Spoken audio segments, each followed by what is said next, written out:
Hello बच्चों आज हम हिंदी व्याकरण में वचन का अध्ययन करेंगे। वचन अर्थात नंबर का। बच्चों, हिंदी भाषा में वचन का अर्थ होता है संख्या। यदि हम बोलते समय वचन का ध्यान नहीं रखेंगे तो हमारी भाषा का स्वरूप बिगड़ जाएगा। इसके साथ ही हमें यह ज्ञात नहीं होगा कि वास्तव में हम कितने लोगों के बारे में बात कर रहे हैं। अतः भाषा का माधुर्य और सार्थकता बनाने हेतु हमें वचनों का ध्यान रखना ही पड़ता है। घड़ी, माला, पुस्तक, खिलौना यह शब्द एक के लिए है, जबकि घड़ियां, मालाएं, पुस्तकें, खिलौने ये शब्द अनेक के लिए हैं। अर्थात शब्द के जिस रूप से उसकी संख्या का पता चले वह वचन कहलाता है। यह वचन की परिभाषा है।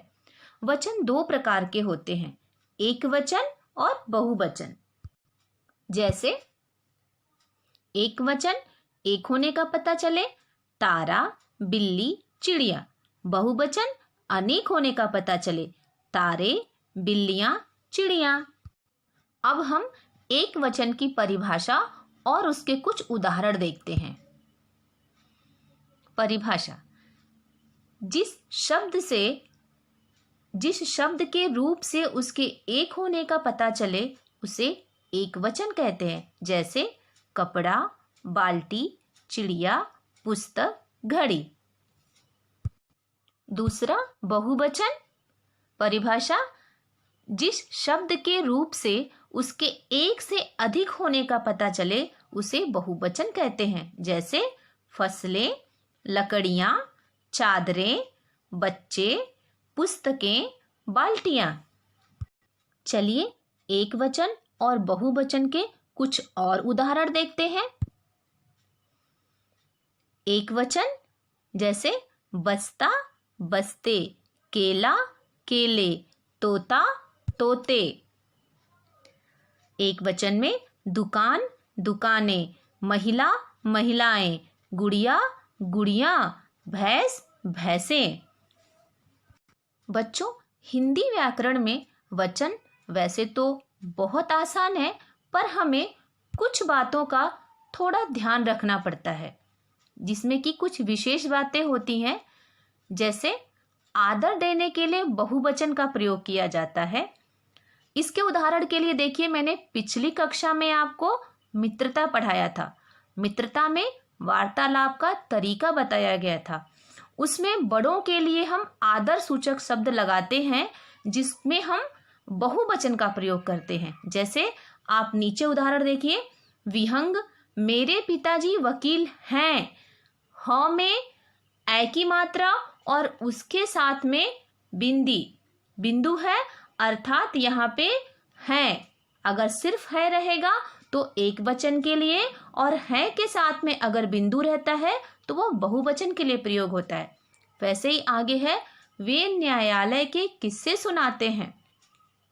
यहाँ पर एक वचन के लिए वह का प्रयोग होता है, लेकिन जब हमें आदर देना होता है तो हम वह की जगह वे लगाते हैं। वैसे ही अर्नाल्ड, मेरी माताजी सरकारी अस्पताल में नर्स हैं। क्षमा, मेरी माताजी सरपंच हैं। यहाँ पे एक वचन कर्ता के लिए भी बहुवचन के शब्द प्रयोग किए गए हैं। और कुछ बातें, संज्ञा के अतिरिक्त सर्वनाम के भी वचन बदलते हैं। जिस प्रकार संज्ञा में, जिसमें अर्थात जो नाम होते हैं उसमें वचन परिवर्तन होता है, वैसे ही सर्वनाम जैसे वह, वे, वह, हम, हमारे इत्यादि जो होते हैं उसमें वचन का परिवर्तन होता है।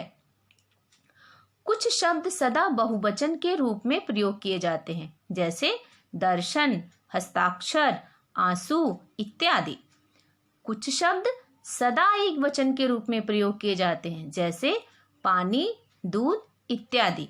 अतः आप इन बातों का जरूर ध्यान रखिएगा। और बच्चों, वचन परिवर्तन के कुछ नियम होते हैं, को हम एक एक करके देखते हैं। देखिए, वचन परिवर्तन तालिका। पहला नियम है, पुल्लिंग शब्दों के अंत में आए आ को ए में बदलकर बहुवचन बनाते हैं। उदाहरण के लिए घड़ा, रा अर्थात राष्ट्र, अंत में क्या आया? आ। और जब हम बहुवचन में उसका परिवर्तन करते हैं तो ए की मात्रा लग जाती है। घड़ा का घड़े अर्थात आ को हम ए में बदलकर बहुवचन बनाते हैं।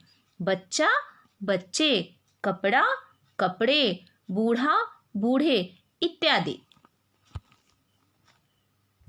वैसे ही दूसरा नियम है, स्त्रीलिंग शब्दों के अंत में आए आ को ए में बदलकर बहुवचन बनाते हैं।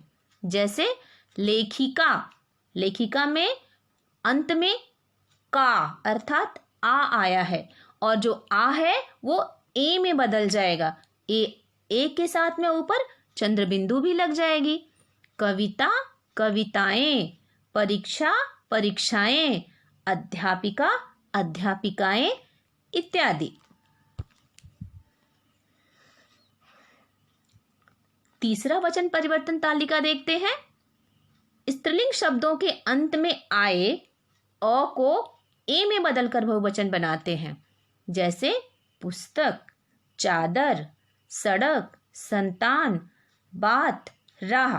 इन सभी शब्दों के अंत में अ आया है। जैसे पुस्तक, क, अ।